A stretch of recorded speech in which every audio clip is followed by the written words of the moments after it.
یزید سے روایت ہے، انہوں نے کہا کہ ہمیں عثمان بن عفان نے منا میں 4 رکعتیں پڑھائیں. جب اس کا ذکر عبداللہ بن مسعود سے کیا گیا تو انہوں نے انا للہ و انا الیہ راجعون پڑھا اور فرمایا میں نے رسول اللہ صلی اللہ علیہ وسلم کے ساتھ منا میں 2 رکعتیں پڑھی، ابو بکر کے ساتھ منا میں 2 رکعتیں پڑھی، عمر بن خطاب کے ساتھ بھی منا میں 2 رکعتیں پڑھی. کاش 4 رکعتوں کی بجائے میرے حصے میں وہی 2 رکعتیں آئیں جو اللہ کے یہاں مقبول ہوں. یعنی اصل بات کیا ہے؟ اللہ کی اطاعت اور نبی صلی اللہ علیہ وسلم کی سنت. حفص بن عاصم سے روایت ہے، انہوں نے کہا کہ میں بیمار ہوا تو عبداللہ بن عمر میری عیادت کرنے آئے. میں نے ان سے سفر میں سنتیں پڑھنے کے بارے میں سوال کیا. اب یہ بھی سوال پیدا ہوتا ہے کہ سفر میں سنت پڑھیں کہ نہ.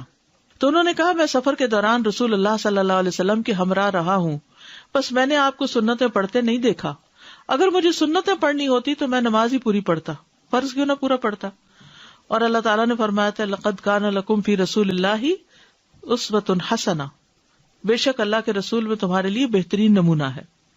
اب آتی ہے مسافت، کتنے فاصلے پر قصر پڑی جائے. سفر کے لیے مسافت کی قید نہیں، جس کو سفر کہا جائے گا عرف عام میں اس میں قصر ہوگی. جس کو آپ سفر کہیں گے کہ ہم سفر پہ جا رہے ہیں، کوئی بھی سفر چاہے وہ لمبا ہو یا چھوٹا اس میں قصر جائز ہے اور اس کی کوئی حد مقرر نہیں. شیخ الاسلام ابن تیمیہ، ابن قیم، ابن قدامہ، شوکانی، ابن عثیمین، ابن جبرین نے اللہ تعالیٰ کے اس قول سے دلیل لی ہے وَإِذَا ضَرَبْتُمْ فِي الْأَرْضِ. کیا ہے اس کا ترجمہ؟ کہ جب تم زمین میں سفر کرو، یعنی اپنا گھر چھوڑ دو اور سفر کے لیے نکل جاؤ تو تم پر گناہ نہیں کہ تم نماز میں سے کم کر لو. اور انہوں نے کہا کہ قرآن و حدیث میں سفر کی کوئی حد وارد نہیں ہوئی، کوئی حد قرآن میں نہیں، کوئی حد حدیث میں نہیں. یہ بات کے جو اسکالرز ہیں انہوں نے مختلف چیزوں میں غور کر کے حدود مقرر کی، اسی لیے اتنا اختلاف اس میں. کوئی کتنے میل کو کتنے میل، جہاں قصر کرنے لگتے لوگوں میں لڑائی جھگڑا شروع ہو جاتا ہے. اتنے میل پر ہے اور یہ تو اتنے میل نہیں ہے اور وہ اتنے.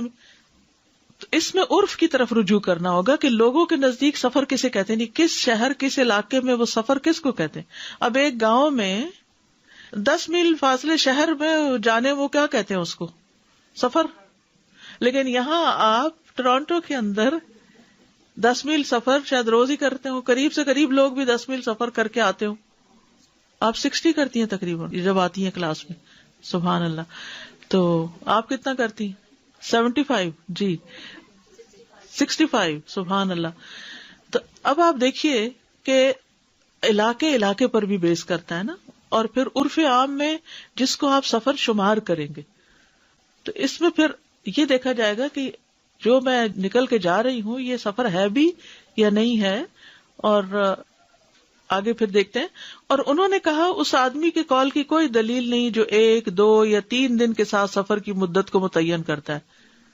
یعنی 2 دن ہو تو پھر سفر ہوگا، 3 دن کے لیے جاؤ تو سفر ہوگا، اگر 1 دن کے لیے گئے تو سفر نہیں.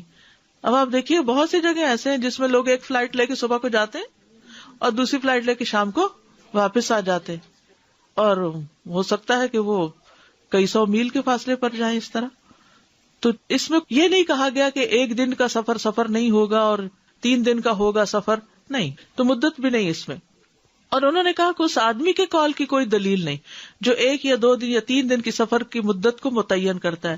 انہوں نے اس کی دلیل یہ دی ہے کہ رسول اللہ صلی اللہ علیہ وسلم نے فرمایا کوئی عورت 1 برید تک سفر نہ کرے مگر اس کے ساتھ اس کا محرم ہو جو اس پر حرام ہو، یعنی جس کے ساتھ اس کی شادی نہ ہو سکتی ہو.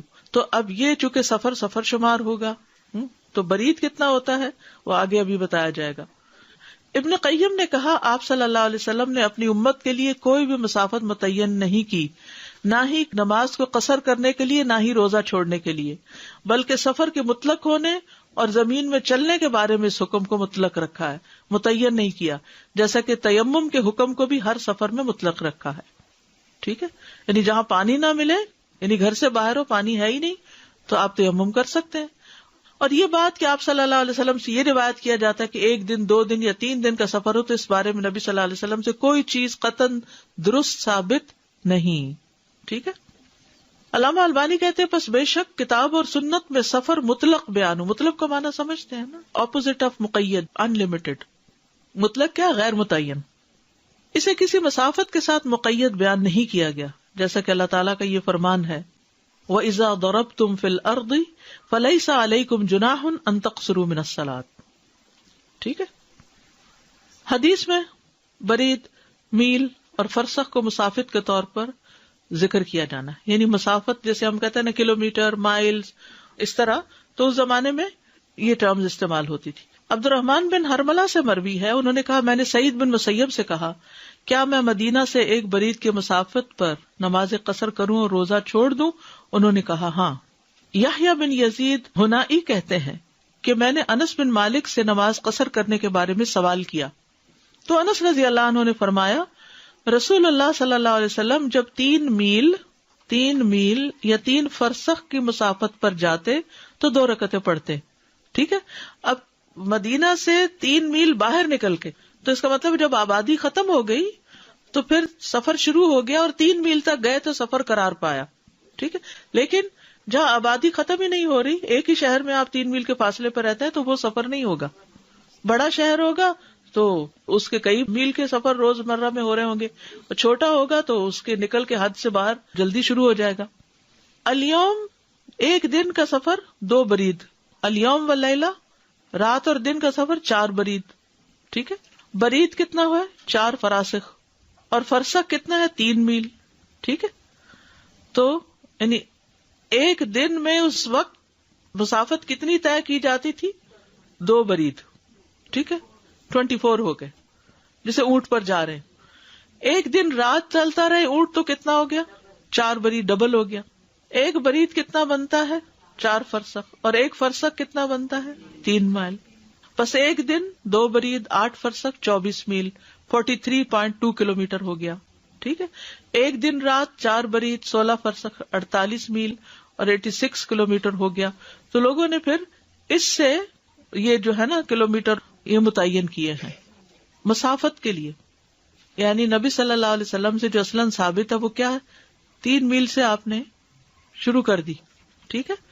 یعنی شہر سے باہر نکلنا سفر ہے نا، شہر کے اندر ہی گھومتے پھرتے رہے 10 میل تو سفر نہیں شمار ہوگا. یعنی اگر کوئی شخص شہر کے اندر ہی سیر کرنے نہیں نکلتے، آپ کسی نئے شہر جاتے ہو کہتے ہیں آپ کو ذرا گھماتے ہیں، میلوں میل گھماتے ہیں. پھر جب میں پہلی دفعہ لندن گئی تو ہیتھرو سے نکلے تو گھر پہنچے، پہلے سفر کے مارے تھے، انہوں نے کہا وہ آپ کو لندن دکھاتے ہیں.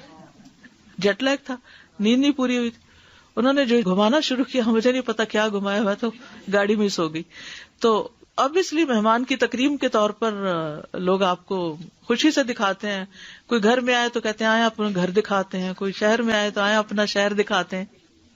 میں صرف ایک مثال دے رہی، اس وقت میں فتویٰ یا حکم نہیں لگا رہی کہ یہ ٹھیک ہے یا نہیں. میرے کہنے کا مطلب یہ ہے کہ جب آپ اپنا شہر چھوڑ دیں گے تبھی آپ کا سفر شروع ہوگا. اس شہر میں گھومتے رہیں 100 کلومیٹر گھومتے رہیں اسی شہر کے اندر تو سفر نہیں ہوگا. اب نیاگرا جاتے ہیں تو وہ پتہ چلتا ہے، اس میں وہ پورا سائن بورڈ آتا ہے، اس کی آبادی اتنی ہے، اس کے مسافت اتنی ہے، وہ سب تو وہ نیا شہر شروع ہو گیا. تو عرف کے مطابق سفر کی مدت شیخ الاسلام نے مجموع الفتاوی میں کہا یہی وجہ ہے، اور ایک گروہ کا کہنا ہے احمد بن حنبل کے پیروکار اور دیگر لوگوں کا، کہ لمبے اور کم سفر میں نماز قصر کی جا سکتی، کیونکہ نبی صلی اللہ علیہ وسلم نے قصر نماز کے لیے کسی مسافت اور وقت کو مقرر نہیں کیا. یعنی آپ نے دن اور رات کی بات نہیں کی. ٹھیک ہے. یہ بعد میں لوگوں نے خود اس کو سفر بنایا. آپ کے پیچھے اہل مکہ نے عرفہ اور مزدلفہ میں قصر نماز ادا کی ہے. مکہ والے جب عرفہ جاتے ہیں عرفات تو وہ کیا کرتے ہیں، وہاں مزدلفہ میں اور وہاں قصر ہی پڑھتے ہیں. بہت سے سلف اور خلف کا یہی قول ہے. دلیل کے لحاظ سے یہی قول سب سے زیادہ صحیح ہے کہ لمبے اور کم سفر کی کوئی حد مقرر نہیں، لیکن ضروری ہے کہ اسے عرف عام میں سفر شمار کیا جاتا ہو، جیسے ہی شہر سے باہر نکلنا قصر کرنا.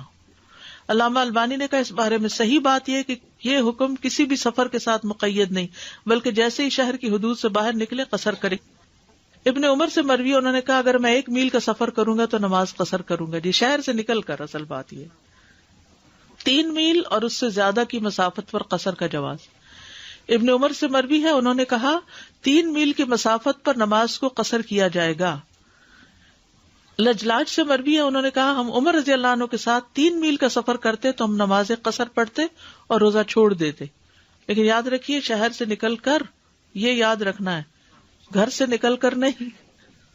3 میل اور اس سے زیادہ کی مسافت پر قصر کا جواز. دیکھیے ان ساری باتوں کے باوجود پھر اصل چیز کیا ہے کہ یہ واقعی سفر ہے جس کو آپ سفر سمجھیں, اس پہ قصر ہوگی. 3 میل اور اس سے زیادہ کی مسافت پر قصر کا جواز, یعنی بہت سی چیزیں صرف لٹرلی نہیں لی جاتی, ان کی سینس بھی ساتھ ہوتی ہے. 3 میل کی مسافت پر نماز کو قصر کیا جائے گا, ٹھیک ہے, شہر سے باہر نکلتے ہی قصر. انس رضی اللہ عنہ سے روایت, انہوں نے کہا میں نے نبی صلی اللہ علیہ وسلم کے ہمراہ مدینہ میں ظہر کی 4 رکعت نماز ادا کی اور ذوالحلیفہ پہنچ کر 2 رکعتیں پڑھنی شروع کر دی. ابن عمر سے مروی ہے, انہوں نے کہا وہ مکہ میں مقیم تھے, جب وہ منا کی طرف نکلتے تو قصر کرتے. موسیٰ بن سلمہ بیان کرتے میں نے ابن عباس سے پوچھا, میں نے کہا مجھ سے نماز با جماعت رہ جائے جبکہ میں وادی بطحا میں ہوں تو آپ کے خیال کے مطابق کتنی رکعت نماز پڑھوں؟ انہوں نے فرمایا 2 رکعت. یعنی یہ ابو